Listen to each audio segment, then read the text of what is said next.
Hello, everyone. I'm Vanessa Grossel, Policy Analyst at the Council of State Governments. I serve as a staff liaison to CSG's Healthy States National Task Force, which is composed of 4 subcommittees examining such topics as capacity, preparedness, and resiliency, levering innovation, state health systems, return on investment, and interventions to save lives. I'm joined today by Stanton McComb and Sean Siemens of McKesson for our Healthy States podcast series to talk about securing medical supplies. McKesson is a global leader in healthcare supply chain management solutions, retail pharmacy, healthcare technology, community oncology, and specialty care. McKesson partners with life sciences companies, manufacturers, providers, pharmacies, governments, and other healthcare organizations to help provide the right medicines, medical products, and healthcare services to patients. Our first panelist today is Stanton McComb, president of McKesson Medical Surgical, a McKesson business that delivers a comprehensive offering of medical surgical supplies, pharmaceuticals, equipment, and technology to alternate healthcare settings, such as physician offices, surgery centers, skilled nursing facilities, home care agencies, retail clinics, urgent care centers, and a variety of other alternate or non-hospital settings. Stanton has been with McKesson since 2002, and he and his family live in Richmond, Virginia. We'll then be speaking with Sean Siemens, who is president of Life Sciences at McKesson, which drives successful commercialization, launch, and in-market solutions for the life sciences industry.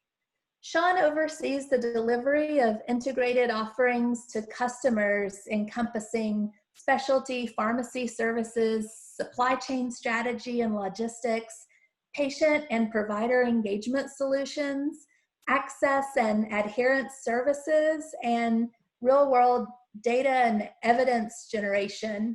Sean joined McKesson back in 2000, and he currently resides in the Woodlands, Texas, with his wife, Sandy, and his 2 young children. Welcome to both of you. Great. Hi, Vanessa. How are you? Great. Thank you so much. Thanks for being here. So, Stanton, let's kick it off. Would you tell us a little about how the medical supply chain operates and McKesson's various roles in assisting with both federal and state efforts to secure personal protective equipment? Thank you. Well, first of all, thank you, and thanks to the council for hosting this podcast today. We're proud to be able to participate and share information with all the states and all of our leaders. I think all of us have heard the expression that healthcare is local, and that certainly is proving to be more the case than ever, but it's also very global, and I think this last few months has proven that as well. And so for those of you who may not be familiar with McKesson, we're one of the leading healthcare services companies, actually not only in the US, but in the world. We have operations in Europe, Asia, Canada, and obviously most significantly here in the USA where we're based. And we provide a number of services across the globe and in these different markets. In the US in particular, we're especially proud to deliver vital medicines, medical supplies, care management, and also very innovative IT solutions that touch the lives of over 100 million patients in virtually every healthcare setting in the US, we're very proud of the reach that we have. So the business that I'm a part of within McKesson is called our McKesson Medical Surgical business. And in that, we are the leading distributor to what we call the alternate care ambulatory markets. And this is really the best way to say this in sort of a strange way is it's virtually every healthcare setting outside of the 4 walls of a conventional hospital. So we reach physician offices, we reach urgent care centers, nursing homes, surgery centers, EMS or emergency medical personnel, home health agencies, and a whole host of settings. And in this context, we count literally thousands of state and county and municipal organizations as our customers. I'm guessing many of the listeners to this podcast are customers of ours and appreciate their partnership. All told, both on the private side and the public side, we ship on a recurring basis, often daily, mostly weekly or monthly. We ship product to over 500,000 different accounts across all 50 states of the union. And you think about those alternate care settings, there are a lot of them. They're very heterogeneous, they're highly fragmented, and they're in all different geographic settings. Then really, we are, McKesson Medical Surgical, really, we pride ourselves on being supply chain experts in this highly fragmented marketplace. And so for all those different types of settings, we source and distribute medical supplies, as our business name would suggest, such as gowns and gloves and masks and all the things that obviously we've been very focused on of late. But we also sell and distribute lab and testing solutions, as well as pharmaceuticals, including vaccines. So one of the things we pride ourselves on is approaching these different providers and giving them a wide array of products that they can source from easily from one solution.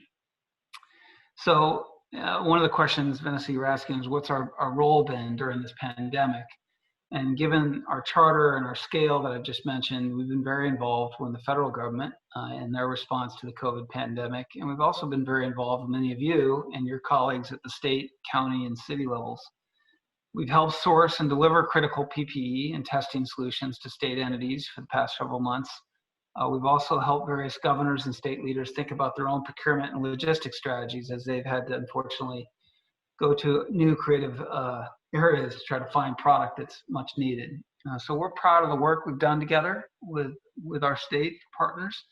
And we do look forward to working even more closely with all stakeholders going forward. So we're happy to be on this call to help start and continue those conversations. Vanessa, I hope that answers your question. Great, thank you. And what learning opportunities do you feel have arisen since the initial shortages of PPE? Well, first, I'd say a learning that I've had personally is that our public leaders are doing great work, and really I've been very impressed with the way everyone has risen to the challenges, and there obviously have been a lot of challenges. And we've said in the past, tough times actually is when the best comes out in people and when you learn the most. And so I'd say both on the public and the private side, we've come to realize that we need each other to work successfully for our communities. And we really need to know each other better. I think we've worked hard to extend and connect better with leaders at both the municipal, county, and state levels and the federal level. And vice versa. We've appreciated the outreach that we've received from a variety of different leaders and government officials. And I think we've built and strengthened positive relationships, and that's been tied into systems by which we can share some critical information and data back and forth, and that's been helpful between the private and public sectors. I think we've learned a lot about how to do that more effectively. And I think we've also learned that we've built positive relationships and established those systems. Once we do that, it helps us become better, it helps us make more informed decisions, more fact-based decisions. And those generally, that information and that fact basis helps us move forward more quickly. It's been a key learning. So I would say establishing those relationships, sharing information in an open, transparent way, and then solving problems together has been, we've learned that it's possible, but it takes effort. It takes work on both sides. How do you feel that the private sector can assist the federal and state governments with distribution, storage, and transparency? And what does this all mean for states in terms of policy considerations? Yeah, well, I think we have at McKesson, we've come to realize that no two states are truly alike, and no distributors are always alike. Each distributor offers their own special value proposition. So I think there needs to be a level of discovery and relationship building, as I mentioned before, that needs to happen both between state, county, and municipal organizations and distributors like McKesson. And ideally, I think that should happen before an emergency arises. I mean, I wish we had had better relationships with all 50 states in advance. And we've got good relationships before, but we've built a lot under duress, which would have been better to do it under call it a peacetime status. But I'd say once you've got those relationships, it's important to really get to know each other. One thing I will mention is I think we've been really beneficial. We've been it's been helpful to be a part of MCAP, which is, for those of you who don't know, it's the Minnesota Multi-State Contracting Alliance for Pharmacy. It's a free voluntary group purchasing organization that's operated and managed by the state of Minnesota, but I know many of the states participate in MCAP. And that has been a great platform by which we've been able to connect with different state entities and state leaders. So one thing I would encourage states to go through MCAP to find out more about the distributors that can help them. Once we've made that connection, I do think you'll find that once you get to know us, we're a highly dedicated company, and we're interested in helping our country and our states in any way we can. Yes, we can help states build safety stock and potentially procure, store, and ship those supplies, pharmaceuticals, equipment, testing solutions. And I think where we can help states is we can help you move those products down to the providers and the patients. You think about 330 million people in the United States and over 500,000 healthcare providers and over 500,000 healthcare settings. I think that's a tough challenge for any state or any organization to reach all those folks efficiently and effectively. And that's what we're here to help folks do. So I would encourage state leaders to reach out to us, build a relationship, and then help us understand how we can help you most effectively. What are the opportunities you see for state government to improve their pandemic preparedness efforts? Yeah, I don't want to presume again that I know what each and every state might need. Every state's different and they start from a different place. But I would say that, again, states I think should have pre-pandemic plans. I would hope that they have pre-pandemic relationships and partners that they can count on. And some things that we've seen are those that have those plans and that those plans aren't dusty, that they've exercised and practiced those plans. I think the other thing that I would encourage states to consider is diversification.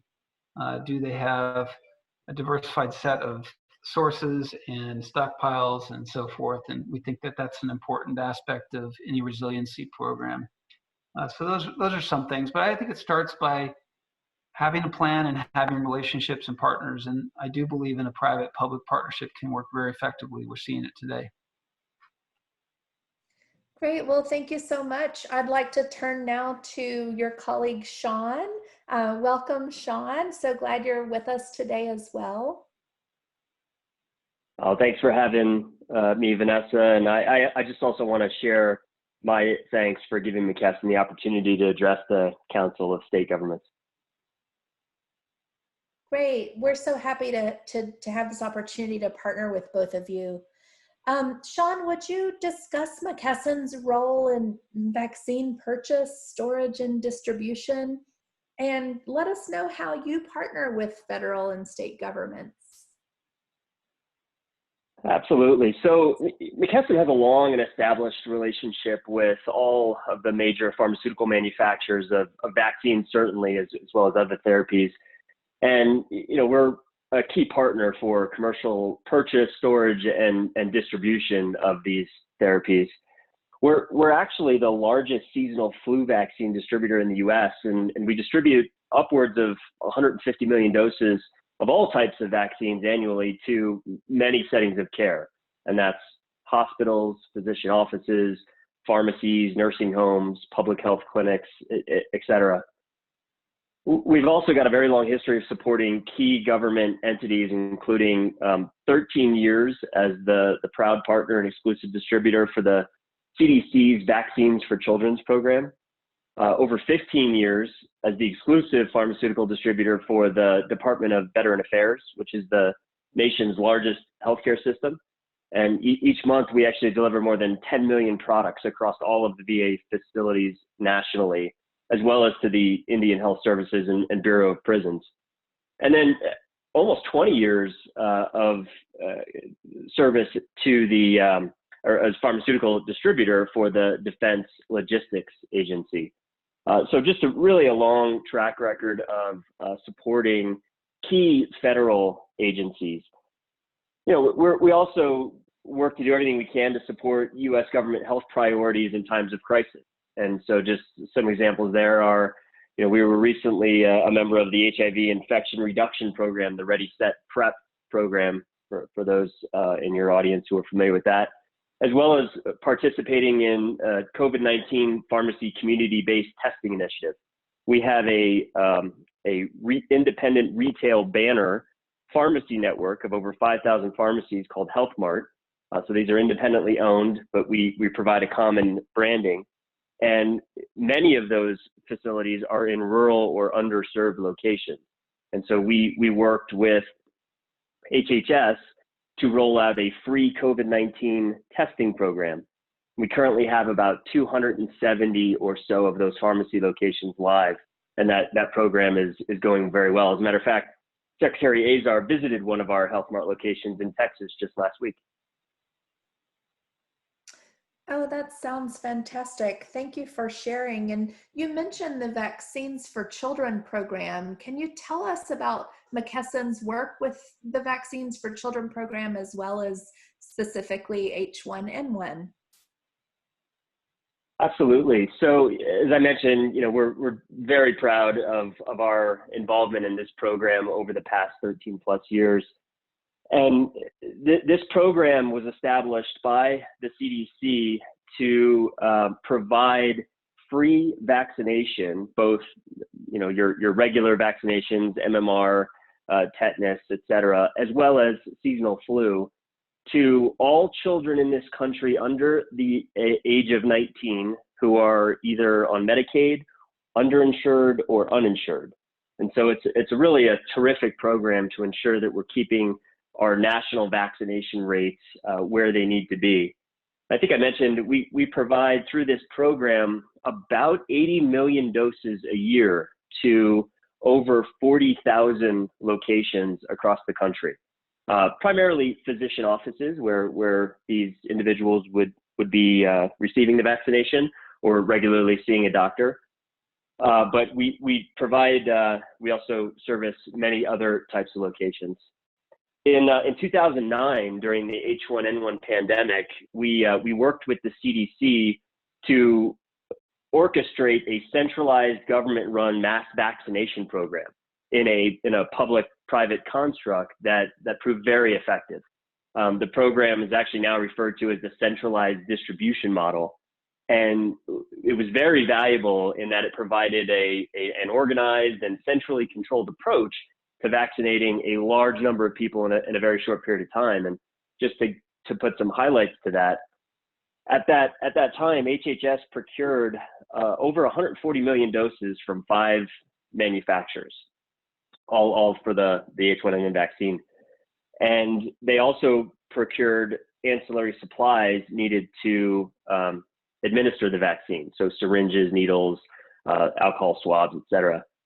And having one buyer of both the vaccines and supplies proved very efficient, which we were then able to operationalize in a very short period of time 4 dedicated H1N1 distribution centers located in different regions of the United States in under 90 days. As a matter of fact, it was closer to 8 weeks. And we received a lot of cooperation from our state and local government partners with licensing approval and even acting quickly on approving construction projects, which were all critical to get this infrastructure in place. Ultimately, we ended up distributing over 127 million doses to 90,000 locations chosen by state and local health officials. And we filled 95% of those orders within a day of receiving them. So by most accounts, it was considered a very successful model. And we had feedback from every level of federal, state, and local officials reporting that the centralized distribution model worked very well, and that state officials in particular really valued the flexibility of managing the vaccine administration locally. Since the H1N1 experience, we've seen firsthand that the CDC and the states have invested significant resources to improve their ability to coordinate even more. There's a program in place now called VTRAX, and that provides real-time ordering and inventory levels that provide end-to-end visibility for both the CDC, us as the centralized distributor, and the state and local awardees. McKesson certainly has a wealth of experience in this area of vaccines. How should states prepare to collectively administer 300 million plus doses of a COVID-19 vaccine quickly? That's a great question. Based on our experience and learnings, we would suggest that states first look to the efforts of the federal government and Operation Warp Speed, which, as you know, is a public-private partnership focused on accelerating the development, manufacturing, and distribution of COVID-19 vaccines. Operation Warp Speed has been actively engaging with many industry partners, in addition to their colleagues within HHS, CDC, FDA, et cetera, to ensure that the most effective and efficient distribution and administration approach is in place once these vaccine candidates are ultimately approved.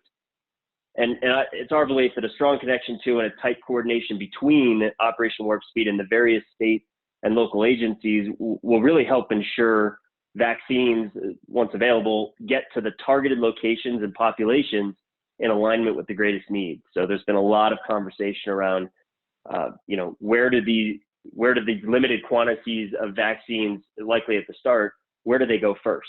Frontline healthcare workers, key essential workers in key industries. There's a lot of debate and discussion right now, but regardless of where we ultimately land as a country, there's got to be a way to ensure that once that allocation methodology is set, that it can effectively and efficiently get to those targeted groups. Interestingly, the National Governor Association recently released earlier this week a memo entitled "Preparing for the COVID-19 Vaccine and Considerations for Mass Distribution." And the memo provides states some pretty sound guidance on preparing for vaccine delivery, such as assessing logistical capabilities of vaccine sites to receive, store, and administer these large volumes of vaccines. And then, maybe most importantly, we recommend that states determine the most effective communication strategies to improve vaccination uptake and reduce any hesitancy or concern around vaccines that may exist. And what public policy measures do you feel need to be addressed in the next legislative session in order to aid in the vaccine rollout? We recommend that state officials and legislators prepare to address the combined impact of what will be, could be a relatively challenging flu season along with COVID-19 as a plan for the ultimate vaccine rollout. Part of that preparation should include optimizing the role of pharmacists. Pharmacists have been on the front lines of the COVID pandemic from the beginning, often serving as the only accessible healthcare provider in many of these communities.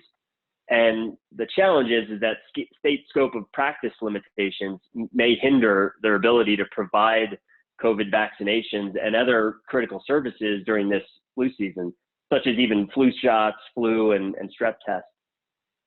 We think it's important for state officials and legislators to recognize that while pharmacists may be able to administer certain vaccines in a state, it may not automatically translate into eligibility to administer COVID-19 vaccines. And so, would really need to engage the state boards of pharmacy or the departments of health to ensure that pharmacists have the right authorities in place so that they can best serve their communities. And if they don't, they need to act quickly to address these barriers. But based on our experience and the successful role pharmacists have played in the COVID-19 testing programs that I mentioned earlier, we believe the best way to optimize the role of pharmacists during this pandemic is to ensure they can provide a broad range of vaccines to patients of all ages without an order and perform point of care tests, which are already deemed to be low complexity.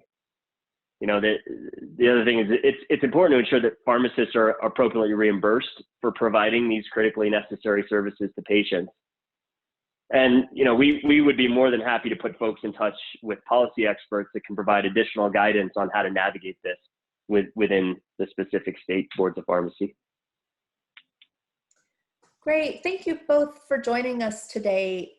We appreciate you for making time to share your expertise and This has been so informative and will be so helpful as we move forward with the continued work of our task force.